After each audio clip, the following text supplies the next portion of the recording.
विदति।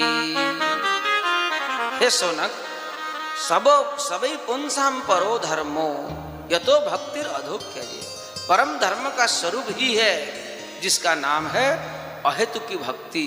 और ये अहेतु की भक्ति जो है ना, यहाँ सुनो, ये अप्रतिहत भक्ति होना चाहिए। क्योंकि भक्ति जो है, अगर तुम अपना कल्याण को कोई भी चाहे तो भक्ति में प्रतिहत दोष नहीं होना चाहिए। यानी कि यहाँ सूचना देते हुए कहते हैं, अगर तुमको कोई वस्तु प्राप्ति नहीं हुआ है, मकान प्राप्ति नहीं हुआ है, धन संपत्ति की प्राप्ति नहीं हुआ है, तो सकाम भक्ति करने से पहले सोच लेना चाहिए। सकाम भक्ति अगर करोगे तो उसमें प्रतिहत दोष है। क्योंकि भक्ति के बल पर अगर तुम साधन मिल भी जाएगा, धन संपत्ति पा भी लोगे, तो पा लेने के बाद भक्ति में जो शिथिलता आ जाती है, इसी का नाम है प्रतिहत।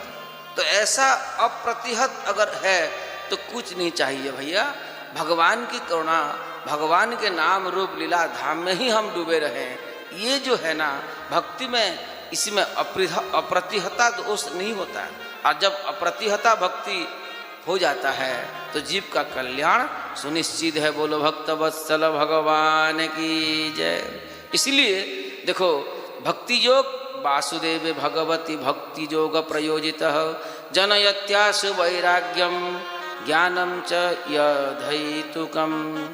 ये ज्ञान वैराग्य भी अप्रतिहत होना चाहिए। प्रतिहत ज्ञान भी काम का नहीं है और प्रतिहत वैराग्य भी काम का नहीं है। इसलिए वैराग्य में भी अप्रतिहत होना चाहिए।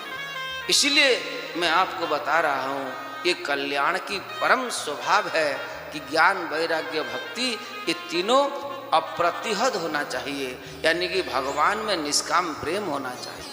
निष्काम भावना से किया गया प्रेम ही भगवान को प्रदान कर सकता है। इसी को ही भागवत में परम धर्म के स्वरूप, परम धर्म के नाम पर ही जाना गया है।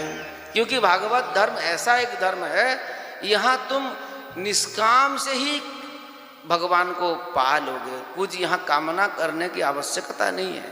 पर भागवत ऐसा एक चीज है, अकामः सर्व कामो वा मोक्ष काम उदारधि तीव्रेण भक्ति योगेन